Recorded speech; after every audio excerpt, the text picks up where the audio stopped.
In today's video, we have some true scary stories. From an apartment with a chilling surprise, to a man with an unhealthy obsession. This video definitely has some chilling stories. Remember, you can send in your own story to rylhstories@gmail.com. If you enjoy the video, please be sure to drop a like and comment. Subscribing if you're new is also very much appreciated. Enjoy the video, and as always, I hope you all have a great night.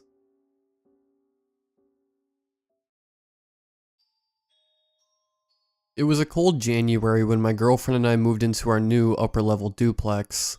The outside of the house was painted stone, and older. Built in 1965 to be exact, and had a sort of ominous look. The once white paint had browned over time, giving it a yellowish tint, and it was peeling and gone in some areas. The porch leading to the front door was cracked and sunken slightly, and the yard surrounding it was half dead. But like they say, it's what's on the inside that counts. Fortunately, the interior had recently been renovated, with a fresh coat of paint, new windows, plumbing, flooring, the works. It was the perfect place to jumpstart our new life together. The kitchen counter had a neat little side counter that could be used as a table, and there was a decent balcony to do some summer grilling if I chose to.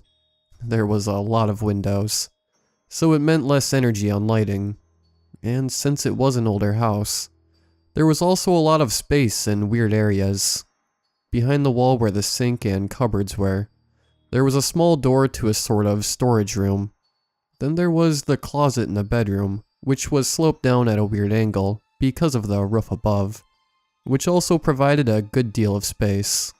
Lastly, because we were moving into the upper unit, there was a small wooden square board in the pantry ceiling which, when pushed up and out of the way, led to the attic. The move-in went fairly smooth. I had moved around quite a few times already, so I learned to narrow down to the essentials. My girlfriend was moving out of a small apartment, along with 3 other roommates, so she didn't have much either. We jammed any extra memorabilia in the large space behind the sink, and that was it.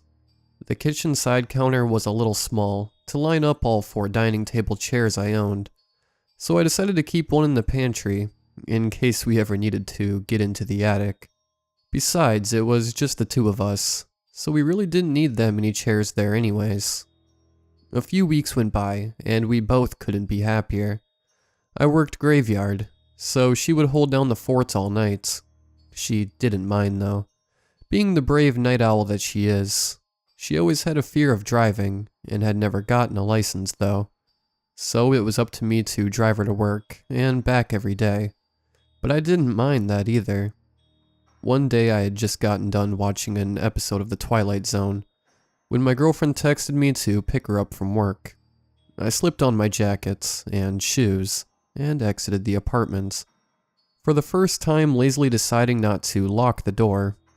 The total drive to pick her up and get back was about a 10-minute window, so I was pretty confident nothing would happen.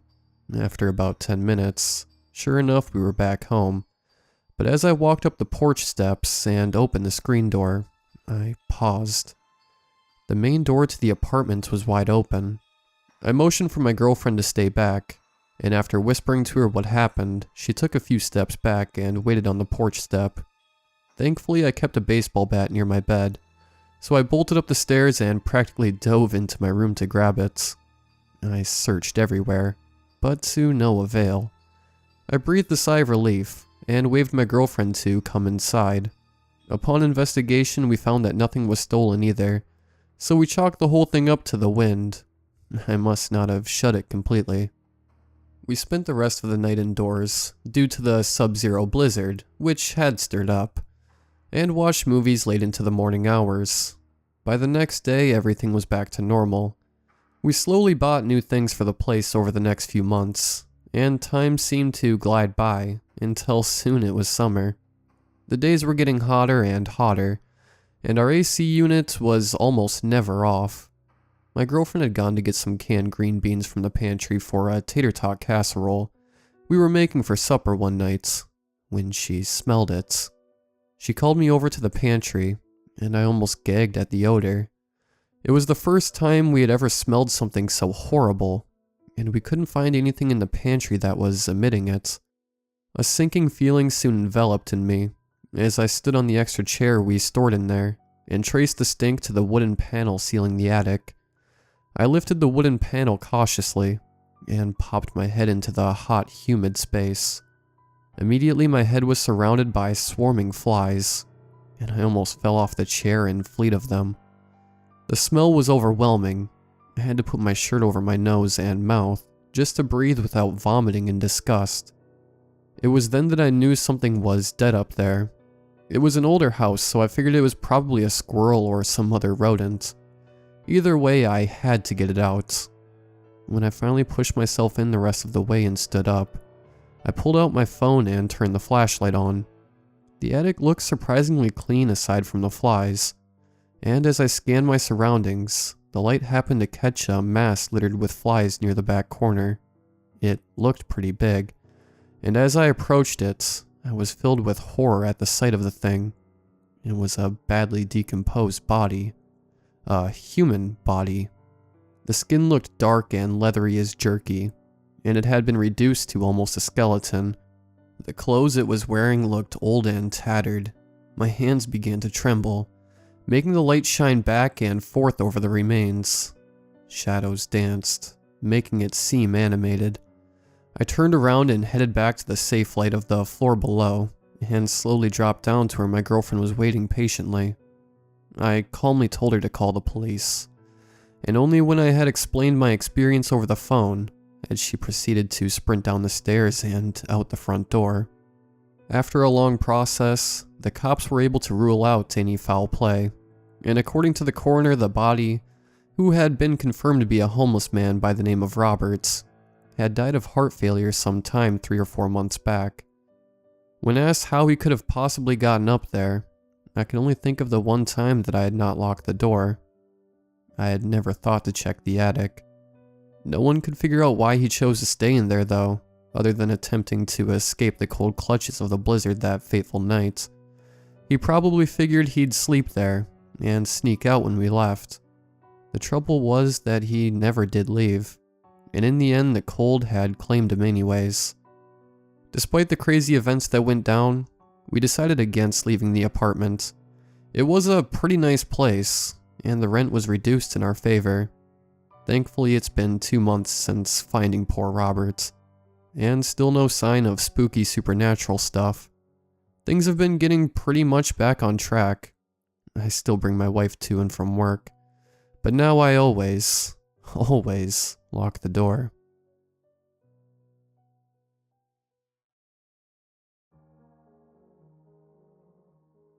So I used to live on an island that wasn't too far away from the mainland. Now, maybe about 1 kilometer away from our house was the central forest. It wasn't that dangerous, but there were some wild animals and snakes there, so no one went in much. And so I really wanted to go in. One day I decided to live life on the edge and sneak out. I wanted to feel the excitement of what I was doing, like some fantasy game. I went out in my petticoat. That made me relatively decent, but still very underdressed for the occasion.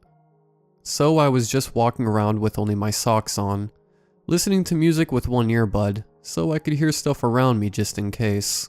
At this point I began to notice that the forest was quiet, and thought I should start picking up my senses. And then, or probably that's why, I kinda hear the sound of leaves being pressed like you do when someone steps on dry leaves. I turn around to see this huge dog cat-like thing. It was big, like the size of a cow. It also had something like horns on its head, but it was small, like 2 small bumps. It had hooves, I guess, but it looked like paws. Like a paw, but split in only 2 finger things. So I think they were still paws, but kind of like hooves. I noticed this because the animal was standing on 2 legs, leaning on a tree with both its front paws up on the tree, as if it was planning to walk up the tree or something.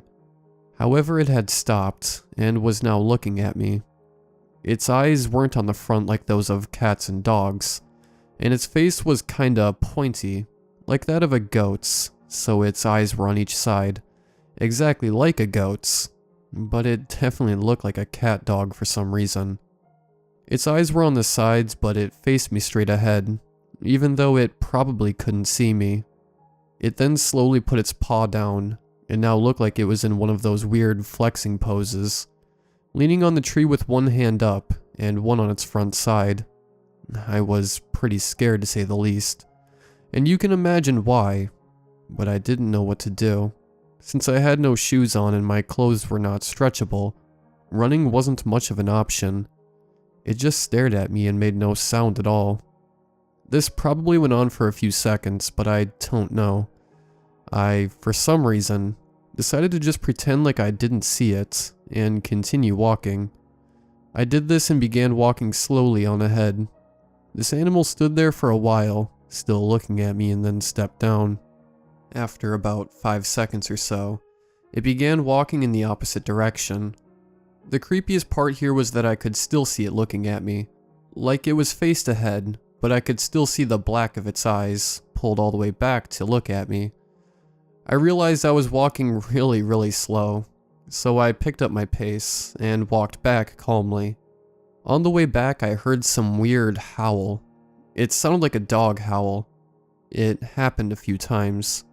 Now it could be another animal, because I didn't see this animal make that sound. I don't live there anymore, but now that I think about it, its creepily human behavior creeps me out.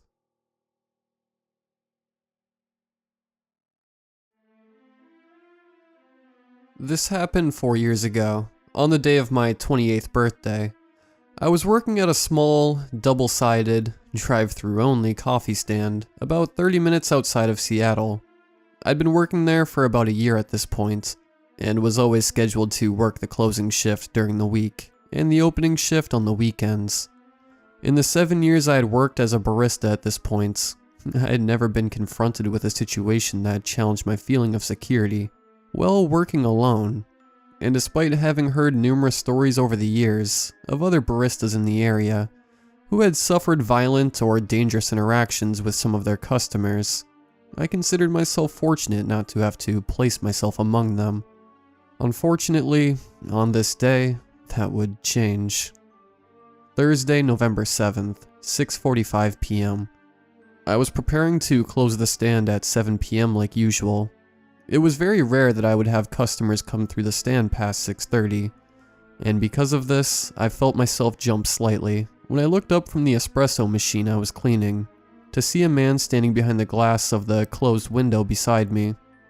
Adding to my alarm was the fact he made no noise whatsoever as he approached the stand, and made no attempt to grab my attention once he got there. Instead, he stood behind the window in complete silence, his mouth awkwardly fixed into an unnatural-looking smile.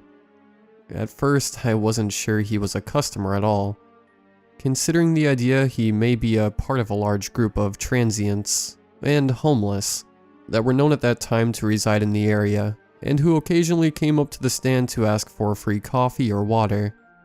For safety reasons, I typically refrained from serving walk-up customers after dusk, but because he now knew I had seen him, the rules of good customer service required I at least acknowledge the fact that he was there. So, reluctantly, I decided to serve him. He introduced himself as Ivan. He was around my age, seemed reasonably well kept in the sense his clothing and overall appearance looked pretty clean, and despite a slight Eastern European accent, his English was very good. His eyes, however, were utterly unnerving. His gaze made my stomach feel uneasy. Immediately my intuition was alerting me that something about this individual was very wrong. Every red flag possible was beginning to show in my mind, and I could not shake the deep, almost overwhelming sense of darkness that I felt coming from this person. There was an evil in him that I couldn't ignore, though I would soon find out exactly why I was feeling that way. After greeting him as politely as I could manage, despite my growing hesitations, I began preparing my machine to make him a drink. However, he didn't seem to know what he wanted to order, and I asked him twice what I could get started for him, before I silently recognized the fact that he was likely not here for the coffee. Eventually, he abandoned ordering altogether, and instead directed our interaction towards small talk.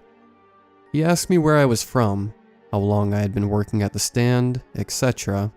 I answered each of these questions with short, abrupt answers, hoping my tone and clear lack of engagement would convey the fact I wasn't interested in continuing any farther conversation, since he was not a paying customer, and because I was about to close.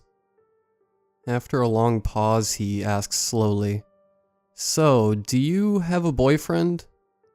Annoyed, I replied curtly, "No." At this point, I was completely ready to end our interaction, so I told him that I needed to finish closing up so that I could go home. Upon hearing this, he walked away from the window he'd been standing at, motioning in his dissent that he is looking forward to seeing me again very soon. A minute or so passes and he was out of sight, yet my gut told me that he was not, however, very far away. I could feel his dark energy nearby, and I knew he was watching me from somewhere beyond my line of vision. Cautiously, I closed up the stand, locked the doors and windows, walked to my car and drove home. By the following day, I had all but forgotten the encounter I'd had with that guy, and went to work as usual. 7 p.m. rolls around and once again, I am just about to end my shift and close the stand. I'm nearly finished closing out the register when a brief moment of movement catches my eye from outside the window, on the opposite side of the stand. I turn my head toward the area in question, and there, in full view of both me and the security cameras, stood the guy from yesterday. My stomach sank quicker than I knew previously to be possible, and I was immediately very aware of how cold it was inside of that stand. He smiled at me with a predatory-like grin, waved, and then proceeded to pull open the closed window in front of him. Instead of waiting for me to cross the small distance within the stand that stood between us, and open it for him, as I usually would, and although he didn't present himself aggressively, there was something incredibly threatening about his choosing to do that. It left me feeling helplessly, hopelessly unsafe in that moment, and that was not a feeling I was familiar with, or, as I learned, particularly fond of. Once I was finally able to bring myself back into a present state of mind again, I cleared my throat and told him as firmly as possible that I was off the clock, and wouldn't be able to make anything for him, as my machine was already cleaned and my register closed out for the day. His smile widened farther as he replied, "It's okay. I didn't come for the coffee. I came for you." Upon hearing this, I noticed a shift in the energy building between us.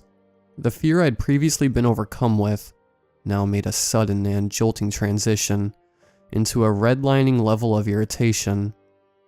"I don't care what you came for," I told him as sternly as I could manage. "It's going to have to wait until tomorrow, because I am closed." At this, he chuckled a bit before finally raising both his hands in an indication of surrender, saying, all right, fair enough." His smile disappeared. His eyes became even more focused on me. His gaze intensified. "Then I will see you tomorrow," he said, in a way that felt less like a statement and more like a threat. I swallowed hard, and once he was out of view, I rushed to the window and slammed it shut, throwing the lock into place. Again, despite not being able to visibly confirm his presence nearby, I knew that he was there, and I could feel his eyes fixated upon me. I left the stand quickly and got into my car and drove home. This time, however, he remained heavily on my mind for the rest of the night, robbing me entirely of any sleep at all. The following morning was a Saturday, so per my usual schedule, I got up insanely early to work the 5 a.m. opening shift. I arrived at the stand at 10 minutes to 5, and for the first few hours of my shift, everything was as it would normally be. 8:30 rolls around and it's now, finally, no longer freezing and dark outside, as the November mornings here tend to be. The sun had broken through the clouds and was steadily burning them off. As I was admiring the weather out the window of the stand, I noticed a familiar truck approaching. As it neared closer, I recognized it as my ex-boyfriend Jonathan, I found this exceptionally odd, as he and I were not currently on very friendly terms, due to his cheating that ended our relationship about 6 months earlier. He pulled up slowly to the ledge of the open window I was occupying, and I asked him skeptically what he was doing here. I'm sure I'm probably not someone you were wanting to see today, I know, but I just wanted to come by and wish you a happy birthday, and see how you're doing. Just as I was about to thank him for the birthday wishes and inform him that no, indeed he isn't someone I'd want to see that day, I was still pretty hurt from his cheating. I noticed someone about 100 yards away, approaching the stand on foot. It was Ivan. I whispered quickly to Jonathan that I needed him to stay here with me, even if another customer pulls in for service behind him, until the guy who just walked up is gone. I could tell he was able to register the fear in my eyes, and he agreed immediately to stay. I brought as much focus into my demeanor as I could manage at that time, and turned to face the window on the opposite side of the stand, just as Ivan approached it.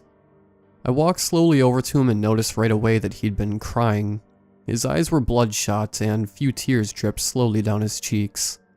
Disregarding his obvious emotional state, I informed him that he needed to leave, and I was not going to serve him. Before my statement reached its conclusion, however, he cut my words off abruptly. I don't need this anymore. You can have it. As he said this, he threw what I later came to recognize as his Russian passport into the stand through the open window. I picked it up, puzzled, and with a mix of both caution and disinterest, I asked him why he would no longer be needing it. I just won't. I allowed his words to hang heavily between us while I attempted to make sense in my mind of what a gesture like this might mean, if anything at all, before I felt a strong bite of dread inside my chest. The fear crept slowly into my throat before finally escaping past my lips in an audible gasp, bringing Ivan the confirmation he'd been hoping for, that I understood what was about to happen here. No guest to a foreign country would willingly discard or abandon their passports, unless they intended to see to completion an act of absolute finality. In an effort to sever the nonverbal conversation taking place within the locked gaze Ivan and I currently had on one another, I glanced over my shoulder at Jonathan, who now had a "what is going on" look on his face. In an instant, he recognized the desperate, pleading fear in my eyes. This caused his own expression to quickly change to one of panicked urgency, as he attempted to understand what had just taken place between this stranger and myself. As I turned back to Ivan and noticed immediately that his crying had stopped, his tears were now replaced with a look of what I can only describe as complete and utter insanity. This is the point where the dynamics of our interaction shifted indefinitely. God came to see me last night in my dreams, he began slowly. He told me, "You will be my wife. You are my wife. You are mine. You are for me." A sickening, sadistic smile curled the corners of his mouth, in such a way that it was almost physically painful to witness. My heart began throwing itself violently against the inside of my chest, as adrenaline surged through my system. "You are my wife," he stated again. "You are my wife, and now you come with me, right now." At this, he planted his hands firmly onto the ledge of the window that stood before him and began to lift himself onto it. Realizing now that he was attempting to crawl through the window and into the stand, I practically threw myself across the small distance between he and I and quickly slammed the window shut, locking it. He pushed his weight back down off the ledge, paused, and then proceeded to give me a look that made me truly understand the meaning of having one's blood run cold. I felt the inside of me begin to quiver, in a way I'd never felt before, an anxious vibration that was working its way throughout my entire body. This was not over yet. I understood this. At this, Ivan offered me a quick wink, and began to move with obvious purpose towards the back of the stand. Soon I could hear a faint, but distinguished, beep of buttons being punched on the electronic keypad that secured the lock on the back door. Ivan was trying to get through the only actual entrance to the stand. In my mind, I knew there was no way he would ever manage to guess the 4-number code, and dismissed any arising concern that he would manage to gain entry. Not going to be that easy, I said under my breath, though I was unsure if I truly believed it. A sudden realization I'd spoken far too soon arrived like a deadweight thrown directly at my gut. The dread that followed what I heard next is something I will never forget. It slammed itself violently into my present state of mind, and with so much force I almost fell back a few steps. Adrenaline immediately overtook my system in its entirety, and in an instant my vision tunneled itself as I heard the fateful sound of the electronic keypad, indicating a successful code entry, followed by the loud and heavy thunk of the steel deadbolt retreating quickly back into the door. All I could see was the door in front of me, nothing else. It was as if there was a glaring spotlight illuminating that door and the evil that was about to walk through it. All else around me fell into darkness. Time felt as if it had stopped entirely. I no longer had a sense of it, or for the space around me, in which I currently occupied. As the door began to slowly push open from the outside, I could hear an almost deafening scream resonate powerfully through the walls of the stand, expelled solely by a force of fear. As I stood there completely paralyzed, I bore witness to the largest knife I've ever seen enter through the opening door first, followed by Ivan's firmly gripped hand around it. It was only then that I realized the scream I was hearing was my own. As Ivan passed the remainder of his body through the opening of the back door and into the stand, my scream suddenly silenced itself. Before I continue any farther, let me just say that until you personally experience a situation that demands you to access your fight or flight response, you have no idea what that response is going to ultimately be. The type of fear that's required to trigger this defense mechanism, in the first place, is more than most people ever realize. How you will react to it will be involuntary. In this moment, I recognize the simple fact that regardless of whatever it is this guy had planned for me here today, I intended to survive it. And not simply survive, but I intended to execute a lesson this guy clearly needed to learn. Never underestimate someone's capability to persevere, or the fight that drives them. Remembering at this that Jonathan was still in his truck on the other side of the stand, I ran to the window and screamed desperately through the now closed and locked panel of glass. "Jonathan, he's got a knife!"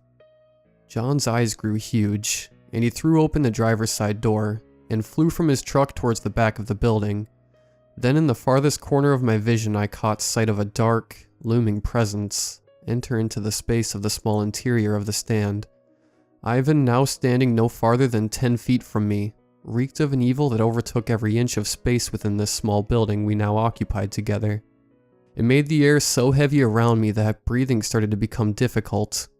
It felt thick and toxic in my lungs, nearly causing me to choke. As my struggle to breathe increased, Ivan began to close the few feet of space between us by taking slow, taunting steps in my direction.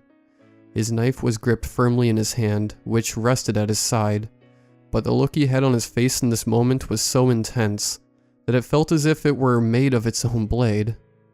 He used his eyes to cut into me, deeply, over and over again, and spoke softly through the visual violence. "You are my wife." Ivan ultimately only managed to take a total of 3 steps towards me, before I saw an arm being thrown around his neck from behind. As I stood there in a state of paralysis due to fear, I watched as Jonathan pulled Ivan back by the neck. With so much force his feet flew out from beneath them. Suddenly both Ivan and Jonathan were on the ground right outside the door, with Jonathan securing Ivan in a headlock that proved nearly impossible to break away from. Jonathan yelled strict instructions to Ivan to not move, not a single muscle, or he would choke the life out of him. Surprisingly, Ivan remained completely still, never once making any signs of resistance. Jonathan kicked the knife away from his reach and told me to pick it up, secure it, and call the cops.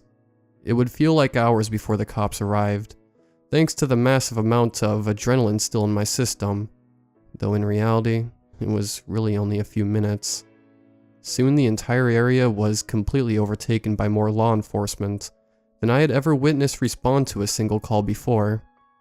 Having moved very little from the place I initially stood since calling 911, I watched as at least 6 cops descended on Ivan at once, relieving the grip Jonathan had around his neck, and forcibly, more than necessary to my silent pleasure, detaining him and carrying him, practically hogtied, into a waiting cruiser. Apparently while speaking with the cops after being securely restrained and unable to flee, Ivan insisted, continually, that I was his wife. God had told him after all that I was intended for him. I belonged to him, according to him. He was simply there that morning to collect that which he had been promised.